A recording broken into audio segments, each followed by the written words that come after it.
ক্যালিফোর্নিয়ার লস অ্যাঞ্জেলসের দাবানলের ভয়াবহতা অনুধাবন করে ফায়ার ফাইটারদের সহযোগিতায় এগিয়ে আসছেন তারকা অভিনেতা সহ স্থানীয় সাধারণ মানুষ।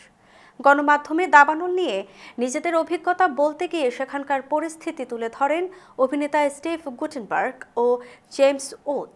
অভিনয় তারকা স্টিভ গুটেনবার্গ লস অ্যাঞ্জেলসের প্যাসিফিক প্যালিসেডের বাসিন্দা। সেখানে ছড়িয়ে পড়া দাবানলকে ভয়াবহ আখ্যায়িত করে তিনি বলেছেন, আগুনের তীব্রতা দেখে তিনি ভয় পেয়ে গেছেন। একে আগ্নেয়গিরির সঙ্গে তুলনা করেন এই অভিনেতা। দাবানলে স্কুল সহ বিভিন্ন স্থাপনা পুড়ে যাচ্ছে, লোকজন অন্যত্র সরে যাচ্ছে বলে জানান গুটেনবার্গ। প্রচণ্ড বাতাসের কারণে সহসাই এ দাবানল নিয়ন্ত্রণে আসবে না বলেও আশঙ্কা প্রকাশ করেন তিনি। গুটেনবার্গ বলেন, এমন পরিস্থিতিতে সবার উচিত অন্যদের পাশে দাঁড়ানো।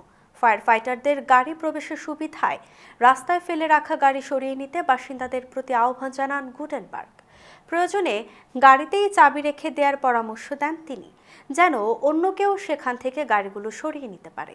বাড়িতে আগুন লাগায় প্রতিবেশীকে উদ্ধারে এগিয়ে আসেন হলিউড তারকা জেমস ওড। দাবানলের ভয়াবহতা নিয়ে সিএনএন-এর সঙ্গে কথা বলতে গিয়ে আবেগ আপ্লুত হয়ে পড়েন তিনি। বর্ণনা দেন কিভাবে প্রতিবেশীকে বাঁচানোর চেষ্টা করেছেন। জেমস ওড বলেছেন, তার বাড়ির চতুর্দিকে যেখানেই চোখ যায় সবকিছুই আগুনে পুড়ছে। অনেক বাসিন্দা ঘর বাড়ি ছেড়ে গেলেও তারা ফিরে এসে তাদের সাজানো গোছানো বাসস্থানটি পাবে না বলে আক্ষেপ করেন উড।